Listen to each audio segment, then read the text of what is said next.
Assalamualaikum warahmatullahi wabarakatuh.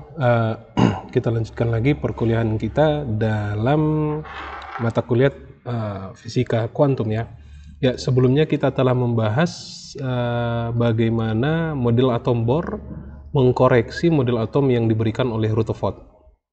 Nah, di sini kita akan coba membahas apa-apa saja syarat kuantisasi dan apakah model atom Bohr itu sudah benar, ya. Oke, apa yang kita telah pelajari sejauh ini adalah kita telah mempelajari tentang radiasi benda hitam, ya. Kita telah mempelajari radiasi benda hitam. Lalu kita juga telah mempelajari bagaimana efek fotolistrik dan atom Bohr, ya.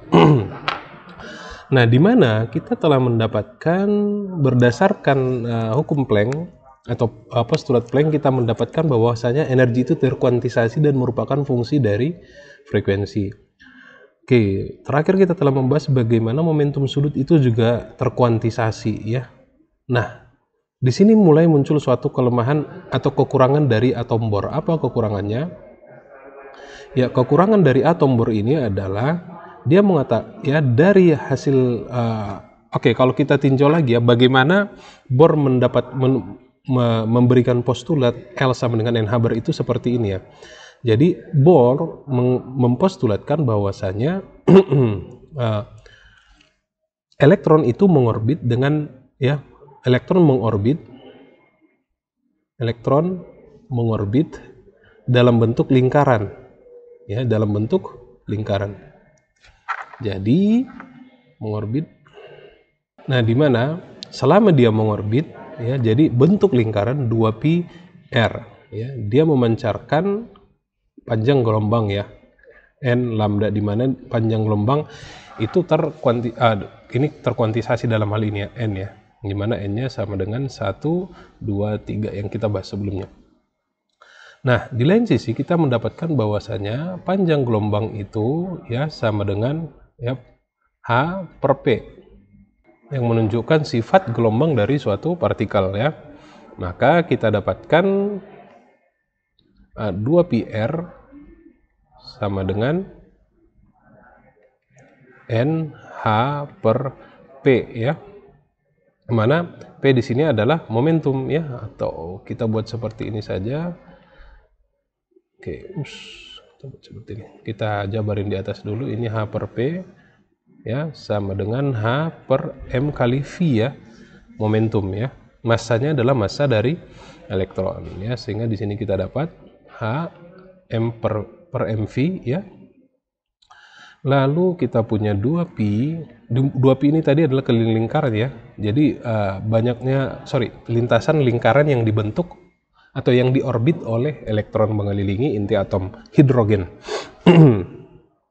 Kita punya di sini menjadi nh per mvr, ya, atau oke, bolehlah seperti ini, ya. Kita punya 2pi sama dengan nh per mvr, itu kan adalah momentum sudut, ya, momentum sudutnya. Maka kita punya di sini L sama dengan nh per 2pi, yang mana h per 2pi ini kita simbolkan sebagai h bar, ya, h bar. Nah, ini yang disampaikan atau yang dipostulatkan Planck. Bohr, ya. Kita lihat postulatnya lagi, ya. Stasioner, ya, lalu dia mempunyai elektron yang mengorbit dengan momentum sudut yang terkuantisasi, ya, nh bar. Jadi dari situ Bohr mendapatkannya, ya. Oke. Nah, apa kelemahan dari Bohr? Kelemahannya adalah dia mengatakan bahwasanya elektron dalam bentuk lingkaran, orbit dari elektronnya adalah dalam bentuk lingkaran. Dan kelemahan lainnya dari Bohr adalah bahwasanya dia mendapatkan, kelemahan dari Bohr satu adalah ini, dan yang kedua adalah ini adalah atom hidrogen. Model atom Bohr bisa berjalan atau bisa berlaku pada atom hidrogen. Namun bagaimana pada atom dengan elektron yang lebih banyak? Artinya semakin banyak tingkat energi nantinya. Nah, jadinya model atom Bohr itu gagal di situ. Artinya dia hanya berhasil di hidrogen. Untuk atom-atom yang lain dia tidak berhasil. Nah, fisikawan lainnya ya, fisikawan lainnya yaitu saya buat warna merah deh ya. Fisikawan lainnya yaitu Sommerfeld ya. Sommerfeld ya. Feld ya. Dan Wilson ya, dan Wilson. Nah, mereka melakukan penelitian lebih lanjut yang mengatakan bahwasanya orbit elektron itu berupa elips. Ya, jadi orbit elektronnya adalah elips dan dia memberikan syarat ya untuk syarat kuantisasi yaitu integral tertutup P dq pada lintasan tertutup karena dia mengorbit dalam bentuk elips ya, sama dengan NH. Nah, dari mana Sommerfeld dan Wilson mendapatkan syarat kuantisasi seperti ini? Ya, ini nantinya dia tetap menggunakan apa yang telah ditemukan oleh Planck dan Bohr ya. Oke, kita coba turunkan ya, bagaimana penurunan rumusnya ini ya. Oke, Sommerfeld ya, mereka kalau kita tinjau lagi, flashback lagi di materi sebelumnya ya, bagaimana dari James Rayleigh dan Planck mendekati hukum radiasi benda hitam ya. Jadi mereka menyelesaikan radiasi benda hitam dengan menerapkan bahwasanya cahaya yang masuk dalam rongga benda hitam merupakan gelombang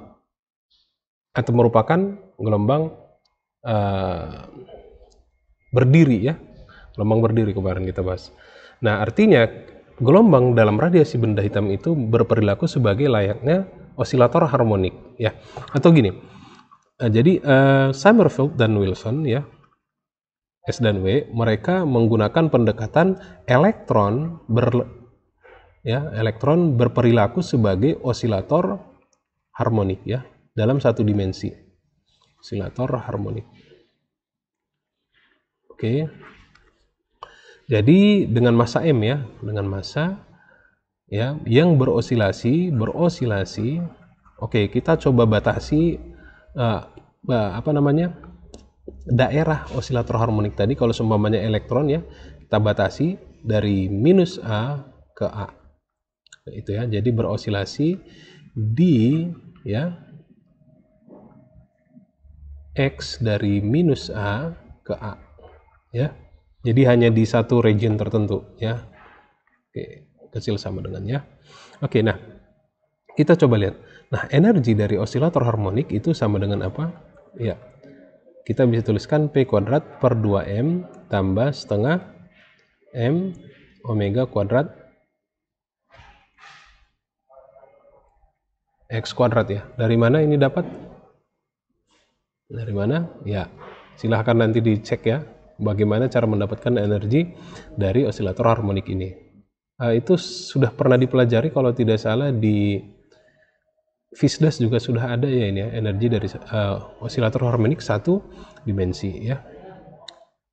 Nah, kita ingin mencari momentum. Kita mau lihat, ingat ya, kita sudah bahas ya di pertemuan awal bahwasanya bahwasanya dalam partikel kita meninjau momentum dan energinya ya. Jadi dua buah besaran ini. Sedangkan dalam gelombang kita meninjau amplitudo dan bilangan gelombangnya. Karakteristik itu yang selalu ingin kita lihat ketika kita ingin membahas besaran-besaran fisisnya ya.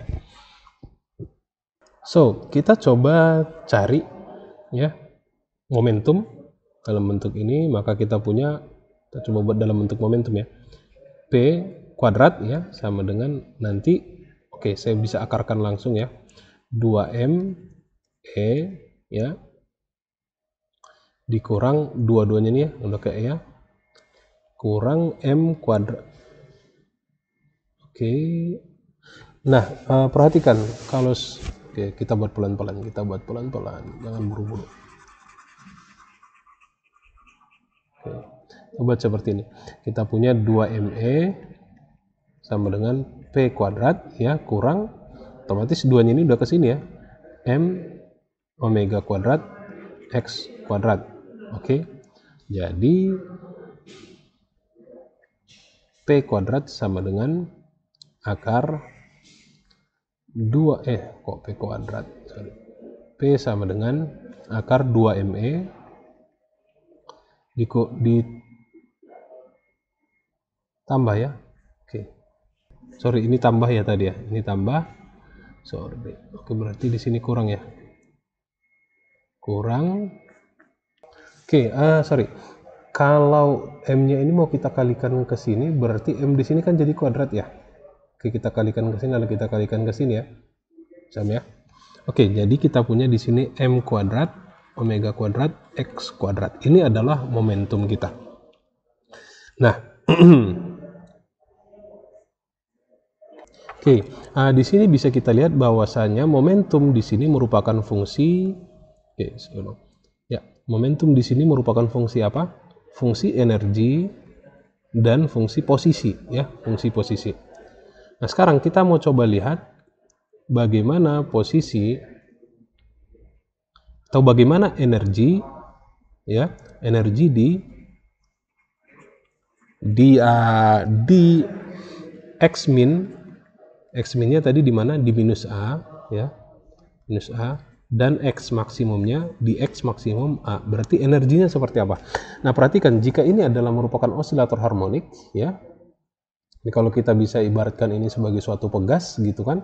Berarti ketika dia di sini, maka energi geraknya bernilai 0, ya. Oke.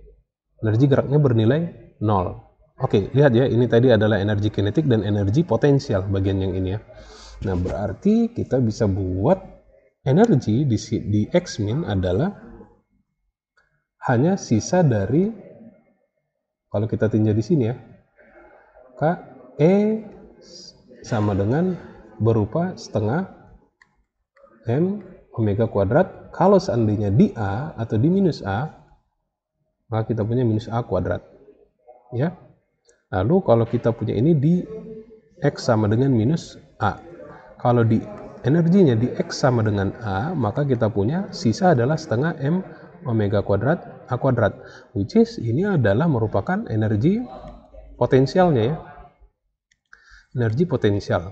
Sehingga kita dapatkan, ya, dari sini, ya, kita dapat A kuadrat atau A sama dengan akar 2, ya, 2E per M omega kuadrat.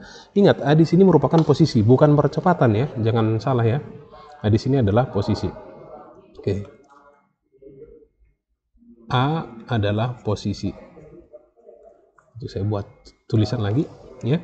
Nah, sekarang kita ingin melihat bagaimana, ya, momentum dari osilator harmonik tersebut dalam lintasan tertutup.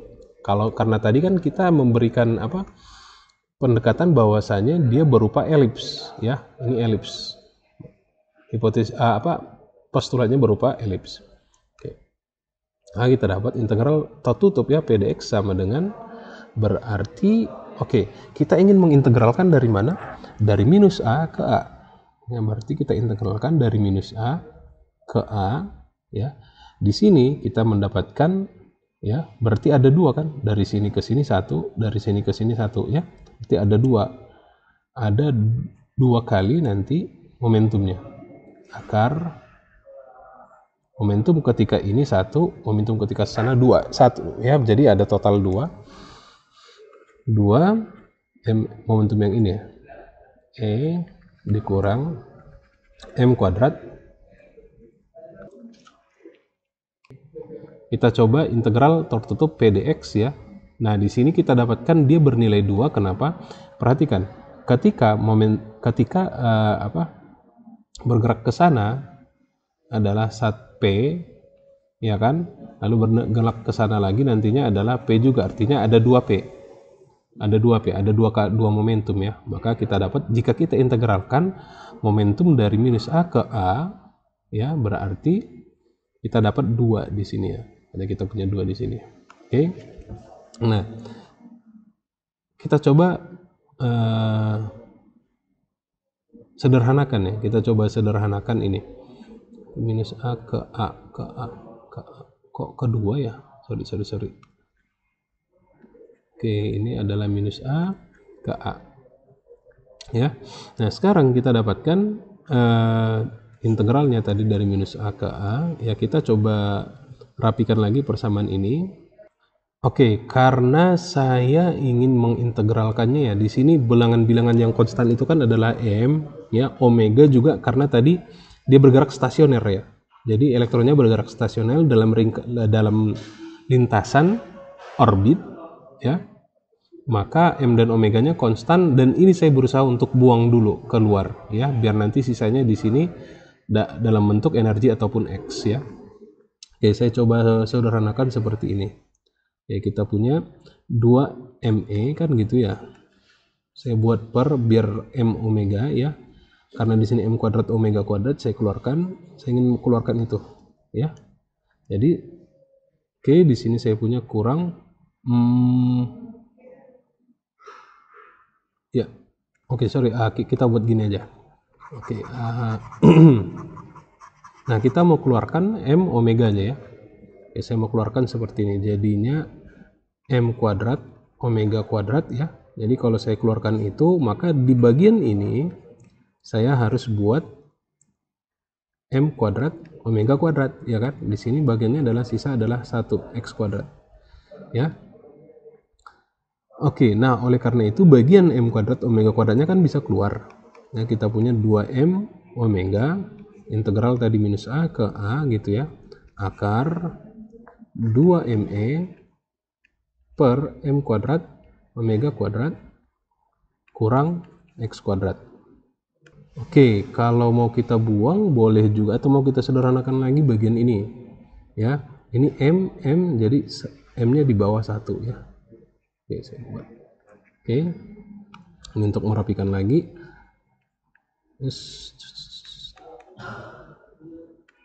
Oke, 2E per M omega kuadrat kurang X kuadrat. Oke, kita dapat seperti ini. dx. Nah, perhatikan akar 2E per M omega kuadrat itu tidak lain dan tidak bukan adalah A. Ya, A. Tapi karena dia di dalam akar, berarti di sini A-nya adalah A kuadrat. Oke, ya. Nah, kita coba lanjutkan di next selanjutnya. Oke, ini tadi adalah integral PDX kita ya. Nah, perhatikan kita mengintegralkan dari minus A ke A. Ini kita butuh, jadi jangan terkejut lagi ya. Jangan terkejut juga kalau saya buat seperti ini, 2M omega. Oke, saya coba step by step ya. Berarti integral dari minus A ke 0 kan gitu ya. Akar dari ini 2E. Oke, saya buat ini A ya, A kuadrat ya. A kuadrat kurang X kuadrat ya. Ditambah integral dari dari 0 ke A ya, akar A kuadrat kurang X kuadrat ya, dx, yang mana jarak dari minus A ke 0 dan 0 ke A itu simetri ya. Jadi ada dua integralnya ini ya, jadi bisa kita buat dalam bentuk seperti ini. Jadi karena ini ada 2, saya punya 4, jadi saya kalikan 2 M omega ya. Kita buat integralnya dari 0 ke A sekarang ya, akar A kuadrat kurang X kuadrat dx ya, karena tadi ada 2 ya. Oke, nah sekarang kita ketemu pada persamaan seperti ini, integral akar A kuadrat kurang X kuadrat ya.